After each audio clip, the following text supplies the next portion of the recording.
장관님, 어제 여수 국가산단 내 한국 실리콘 공장 철거 중에 배관이 손상돼가지고 가스가 유출이 됐습니다. 유독가스가. 9월 22일에도 여수 산단에서 가스 누출 사고가 발생해가지고 그 하청 일을 하던 49명이 병원으로 이송되는 그 사고가 발생을 했습니다. 올해만 해도 지금 9건이 여수 국가산단에서 크고 작은 사고들이 끊임없이 발생을 하고 있습니다. 지금 여수 시민들은 여수 국가산단이 언제 터질지 모르는 화약보다 이렇게 지금 생각을 하고 불안해하고 있습니다. 잘 아시겠지만은 6년간 전국 64개 산단서 재사상자가 246명이 발생을 했는데요. 그중에 98%가 노후 산단에서 발생을 했습니다. 최근 5년 동안 20여 개 국가산단에서 123건의 중대사고가 발생했는데 97명이 사망했습니다. 전체 사고 35%가 노후화가 심한 여수하고 울산 화학산단에서 발생을 한 겁니다. 갈수록 이게 이제 빈발하게 사고가 발생하는데 이거 이런 식으로 놔뒀다가 정말 대형 사고 발생하면은 저 큰 국가산단 통으로 날아갈지도 모르는 좀 위기에 처해 있습니다. 여기에 대한 대책이 필요한데 지금 산업통상자원부에서 거기에 대한 큰 대책을 준비하고 있는 게 보이지가 않습니다. 이거 특별법 만들어야 되거든요. 특별법을 만들어서 그 안에 무엇보다도 이 안전 인프라를 확보를 해야 되고요. 그 다음에 안전진단을 정례화를 해야 됩니다. 그리고 위험의 애주화를 방지하기 위한 고용 어떤 제도 이걸 좀 정착을 좀 시킬 필요도 있고 그 다음에 적정 낙찰가제 같은 이런 시스템을 반드시 이거 만들어야 되거든요. 거기에다가 국가산단하고 지역 주민들이 상생해서 발전해 나갈 수 있는 지원책이라든지 지역 본사제라든지 이걸 반드시 집어넣어야 되고요. 그 다음에 화학 정유 쪽에 지금 이산화탄소 배출량이 굉장히 높지 않습니까? 기후변화 관련해서 이거 어떻게 이 산단을 이끌어가야 될지 그것도 이 안에 지금 집어넣어 줘야 돼요. 거기다가 이제 산업단지 통합안전관리 방안을 반드시 강구를 해야 됩니다. 지금 무슨 이거 관리하는 시스템이 있다고 하는데 제대로 작동을 지금 안 하고 있거든요. 그래서 이런 부분들에 대해서 늦기 전에 사전에 예방적인 대책을 강구를 해 주실 것을 부탁을 드리고 이거 관련해서는 저도 특별법을 준비를 하고 있습니다만은 산업통상자원부 차원에서 좀 함께 했으면 좋겠다 하는 말씀을 드립니다. 거기에 대한 대책을 좀 말씀해 주십시오. 예, 최근에 그 여수 산단이나 울산 쪽 이런 그 오래된 산단에서 그 사고가 자꾸 빈발하는 것에 대해서 저는 상당히 안타깝게 생각합니다. 그 의원님 말씀에 전적으로 동의하고요. 그렇지 않아도 제가 지난 그 상임위 이후에 지시를 해서 지금 산단 안전관리 종합대책을 지금 거의 승안을 했습니다. 물론 안이 만족스러울지는 모르겠습니다만 저희가 일단 안을 만들었고요. 조만간 아마 발표를 하든지 아니면 보고를 드리도록 하겠습니다. 그다음에 특별법 얘기는 제가 오늘 이제 처음 접하게 된 그런 접근 방법인데요. 노후 산단의 그 전체적인 개조나 또는 디지털화나 그린화를 위해서 만약에 특별법이 필요하다면 저희 그것도 한번 검토는 하겠습니다. 예, 그런 측면에서 산단에 대해서 저희가 좀 상당한 관심을 갖고 안전관리 대책을 한번 만들어 보겠습니다. 예. 예, 김혜주 의원님 수고하셨습니다. 다음은 양금 의원님 질의하시기 바랍니다. 장관님, 지금 검찰에서 산업부 블랙리스트 수사가 진행되고 있고 감사원에서 전 정부 임명기관장에 대한 전방위적인 감사가 진행이 되고 있습니다. 특히 감사원 같은 경우에는 최근 우리가 확인해 보니까 수천 명에 대해서 KTX나 SRT 이용 자료 제공 좀 요청을 해놓은 상태라서 이게 도대체 감사원하고 검찰이 뭘 하려고 하는 건지 심각한 지금 우려가 제기되고 있습니다. 우리 산업통상자원부 같은 경우는 산하기관이 41개나 되고 41개 기관 중에 상당수가 감사원의 감사 대상으로 지금 지정이 돼서 실질적으로 자료 제출이나 서면조사 내지는 소환 조사에 응하고 있을 것으로 보이는데 어떤 산하기관이 검찰이나 감사원의 수사 내지 감사의 대상으로 되고 있는지, 그리고 실질적으로 몇 명이나 조사를 받고 있는지 그 내역을 오전 중으로 제출해 주시기 바랍니다. 예, 또, 예, 우리 위원님들이 많은 분들이 자료 요청이 있었습니다. 예, 의사진행관님, 예, 말씀하세요. 한무경 의원. 예, 전남 여수시을 김혜재 의원입니다. 장관님, 지난 8월 16일 공공기관 혁신안 중에서 YTN 최대 주주인 한전 KDN 출자해서 정리안에 따르면은 당초에는 YTN 주식 21.43%를 계속 보유하겠다, 이런 의견을 KDN에서 제시를 했습니다. 그 이유는 현 시점 매각 시에 투자 원금 대비 손실이 크고, 그 다음에 향후 YTN의 영업이익, 매출 이런 게 기대가 된다는 이유였는데, 9월 16일 최종안에 의하면은 핵심 업무와 무관하기 때문에 YTN 지분을 매각하는 걸로 정리가 됐습니다. 그 중간에 8월 23일 날 산업부 혁신 TF에서 의견을 냈는데, 그 한전 KDN의 혁신안 검토 결과에 따르면은 수익이 나지 않기 때문에 매각하는 게 좋겠다, 이런 의견 제시를 했어요. 지금 기획조정실장 최남호 실장 계시죠? TF 장으로 있을 텐데 거기서 그런 의견을 냈습니다. 그런데 장관님 아시겠지만은 한전 KDN에서 1997년도에 이 YTN 지분을 연합뉴스인가요? 연합통신으로부터 매입할 때 왜 KDN에서 매입을 했냐 하면은 이 보도 채널에 대해서는 공적 지분 구조를 가져야 된다고 하는 사회적 합의가 있었습니다. 그리고 한전 KDN의 IT 기술하고 YTN의 정보 기술이 결합이 되면은 이 시너지 효과를 낼 수 있다, 이런 이유 때문에 공기업인 한전 KDN에서 YTN 지분을 매입을 했는데, 이번에 검토를 하면서는 그런 부분에 대해서는 전혀 검토를 하지 않고 경제적 이익이 남지 않는다는 이유만 가지고 매각 결정을 했어요. 과연 이게 가능한 일입니까? 이게 제가 보기에는 결국 한전 KDN에서 처음에 보유하겠다고 의견을 냈는데 산업부에서 매각하도록 하고, 결국 거기에 따라서 매각 추진하는 걸로 결론 난 거는 기재부 입장하고 대통령실의 의견이 반영되지 않고서는 이거 불가능하다, 저는 이렇게 봅니다.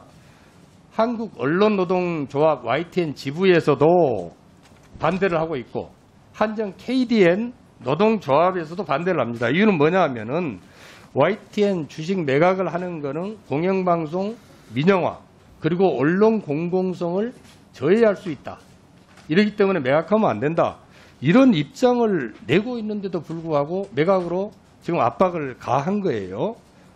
잘 아시겠지만 최근 MBC 지금 사태를 보면서 결국 이번에 공공혁신안의 목적이 민영화와 언론 장악을 위한 수단이 아닌가, 이런 의구심을 지을 수가 없습니다. 이 윤석열 정부가 공공기관 혁신이라는 핑계로 결국 민영화를 위한 MB 때 있었던 공공기관 선진화 2탄의 절차를 밟고 있는 것이다, 저는 이렇게 생각을 합니다. MBC에 대한 언론장악 우려마저 나오고 있는 상황에서 중공영방송인 YTN까지 민영화해서 과연 정부가, 산업부가 얻으려고 하는 목적이 무엇인지 정말 의문이 아닐 수가 없어요. 한전 KDN의 YTN 지분 매각 추진 계획에 대해서 장관께서는 철회해야 된다고 제가 강력히 촉구를 하고 이 부분에 대한 답변을 부탁드립니다. 예, 제가 알기로는 한전 KDN의 그 YTN 지분 매각, 이거는 저희가 정부의 공공기관 혁신 가이드라인에 따라서 저희가 내부적으로 만든 TF에서 그런 권고가 있었다고 제가 알고 있습니다. 그래서 그 매각을 권고했다고 알고 있고요. 다시 한번 검토하시겠습니까? 이게 경제적 이유만 가지고 결정할 사항이 아니지 않습니까? 제 생각엔 이 한전 KDN이 갖고 있는 지분을 매각한다고 해서 이게 뭐 언론 장악이라든지 또는 뭐 언론 민영화라든지 이런 거하고는 연결되는 거는 좀 부적절하다 이렇게 보여지고요. 저희는 오로지 공공연 혁신 차원에서 지금 이 문제를 접근하고 있고, 그다음에 97년에 이제 주식을 가진 건데 지금 25년이 흘렀습니다.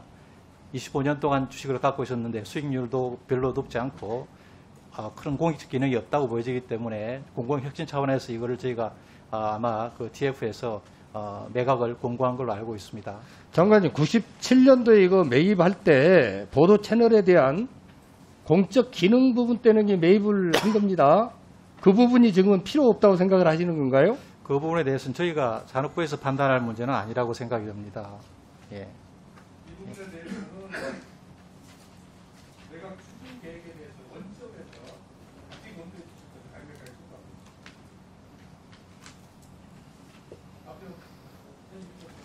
예, 그 부분은 제가 의원님 말씀 추진은 제가 고민해 보겠습니다만은 지금 이건 공공혁신 가이드라인에 따라서 저희가 추진하는 거기 때문에 제가 원점에서 재검토한다든지 그런 거는 이제 고려하고 있지 않습니다.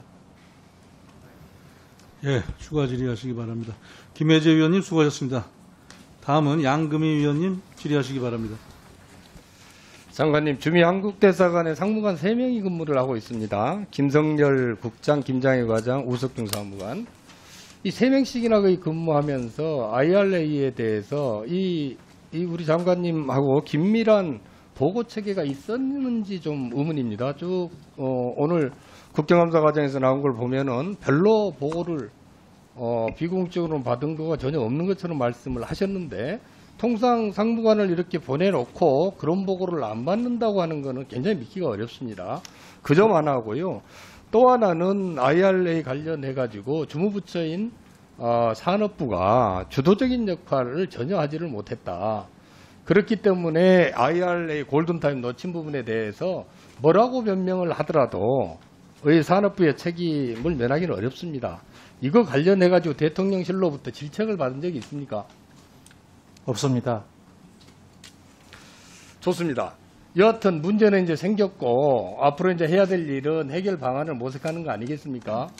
대통령께서도 해리스의 미국 부통령을 만나셨고, 그 후에 나온 얘기를 종합을 해보면은 미국 바이든 대통령도 IRA 관련된 한국의 우려를 충분히 알고 있고, 법률 집행 과정에서 한국의 우려를 해소할 수 있는 방안을 마련해 보겠다, 마련하기 위해 노력하겠다, 이렇게 얘기를 하고 있습니다. 그렇죠? 예, 한국의 우려를 잘 이해하고 법률 집행 과정에서 한국의 우려를 해소할 수 있는 방안을 마련하도록 노력하겠다, 이렇게 지금 언론에 나왔습니다. 대통령실의 예. 발표입니다. 그러면은 법률 집행 과정에서 범죄를 바꾼다는 얘기가 아니잖아요. 집행 과정에서 우려를 해소할 수 있는 방안, 이 방안이 뭡니까? 그 방안을 우리 산업부에서는 갖고 있습니까? 그 지금 정확히 그 말씀대로만 저희가 해석은 하지 않고요. 어떤 식으로든 이 문제가 해결될 수 있도록 노력하겠다. 자, 이런 장관님, 제가 이게 받아들입니다. 정치적인 레토릭일 예. 수도 있고 예. 미국의 진정성이 있는 발언일 수도 있습니다. 이 해소 방안을 마련하는 거, 이게 지금 여기에 집중을 하셔야 됩니다. 지금부터는 그 방안을 산자부에서 내놔야 된다, 이런 말씀을 제가 드리겠습니다. 이어서 장관님, 감사원의 지금 표적 감사에 대해서 제가 좀 질의를 하겠습니다. 감사원에서 여건이 찍은 52개 기관에 대해서 기관 중에서 30개 기관에 지금 집중 감사를 하고 있습니다. 17개 기관에 대해서는 이미 예비 감사나 실질 감사가 실시가 거의 됐어요. 그리고 17개 그 기관 중에 15곳이 전 정권에서 임명된 기관장이 있습니다. 그리고 오늘 오전에 산자부 우리 기관에 대한 감사를 어디서 받고 있는지 자료를 달라고 그랬더니 답변이 오기를 그거 관리하고 있지 않다는 식으로 답변이 왔어요. 우리가 전부 일일이 확인을 해봤더니 지금 산업부 산하 6개 기관이 지금 받고 있어요.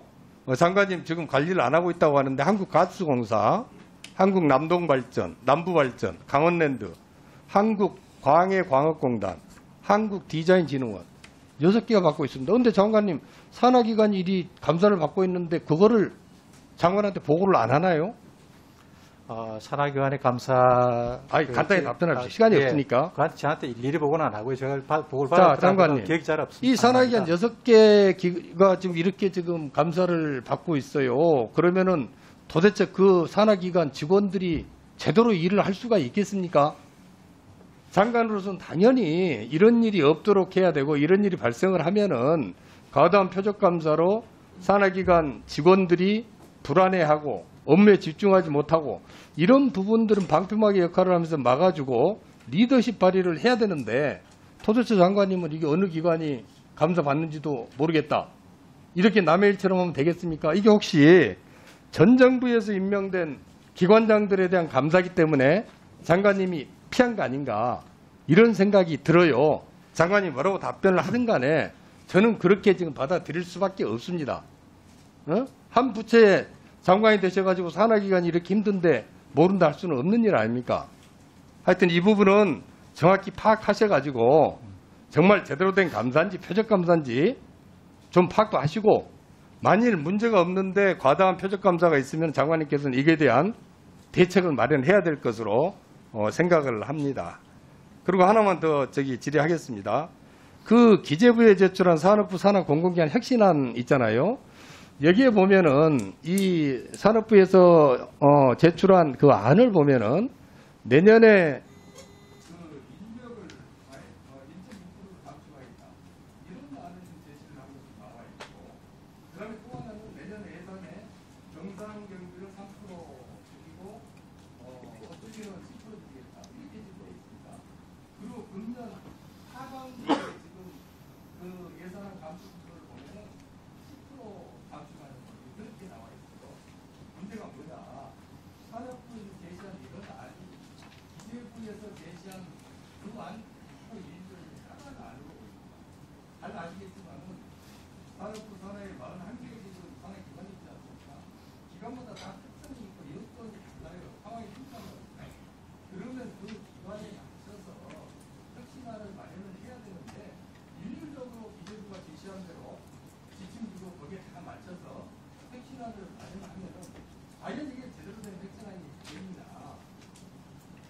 상반기 지금 채용만으로만 봐도요. 신입 채원 채용이 32%가 줄었습니다. 청년 채용이 취업 절벽이 생긴 거예요. 이런 큰 문제가 생기는데 그런 부분도 고려하지 않고 기재부가 시키는 대로 하고 기재부에서 관련 자료 이렇게 제출하지 말라고 저기 공문 오면은 거기에 따르고 이렇게 해서야 각 부처가 자율적으로 업무를 수행할 수 있구나 하는 걱정이 많이 듭니다. 그래서 이 기재부에 제출한 혁신안에 대해서 장관께서 꼼꼼히 좀 따져서 제대로 된 혁신안을 마련해달라 이런 부탁을 말씀드립니다. 거기에 대해서 자, 간단히 답변 드리겠습니다. 주미대사관의 상무관이 셋 있습니다. 근데 산업부가 아니라 경제 전체 문제를 다 다룹니다. 그리고 이 상무관들은 저희 직원들하고 수시로 연락하면서 동향을 체크하고 자료를 주고받습니다. 그중에서 중요한 게 있으면 저한테 서면보고를 올립니다. 그래서 상무관들은 제대로 활동하고 있다. 저는 그렇게 판단하고 있고요. 이번 IR에 관해서 산업부가 주도 역할을 못하고 있다 그런데요. 저희가 가장 주도적 역할을 하고 있습니다. 그래서 외교부와 같이 해서 저희가 주도를 움직이고 있습니다. 그 다음에 과도한 표적 감사 아니냐 이런 말씀하시는데요. 감사원에서 감사 계획에 따라서 또는 어떤 사건을 인지해서 감사하는 것에 대해서 저희가 그 감사 자체에 대해서 다시 평가를 하거나 감사하기는 어렵습니다. 그래서 저는 이 감사들이 과도한 표적 감사다 이렇게 예단해서 생각하지는 않습니다. 다만 감사 결과가 나오면 감사 결과가 아무것도 없는데도 감사를 했다. 그러면 그 감사가 좀 처음부터 좀 잘못 시도됐을 수도 있다 이런 생각을 할 수 있겠지만 지금 감사가 진행되는 과정이기 때문에 결과가 어떻게 나올 건지는 제가 예단하기 어렵습니다. 그래서 이걸 미리 제가 과도하다, 표적 감사다 이렇게 얘기하는 어렵습니다. 감사를 받을 일이 있으면 받아야 된다 이렇게 생각하고요. 그다음 혁신안의 인력을 1.6% 감소 제가 해서 내보냈는데요. 그거는 이제 현원을 감소하는 게 아니고요. 원래 잘 채워지지 않은 정원 자체를 조금 줄였습니다. 그래서 실질적인 인원은 변동이 없고요.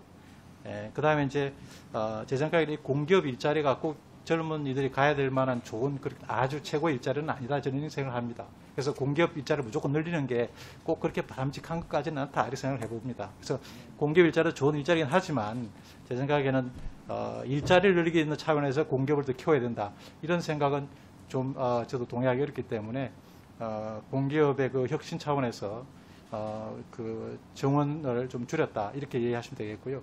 그에 맞춰서 경비도 조금씩 줄이는 쪽으로 정부가 지금 고통 분담을 하고 있습니다. 예.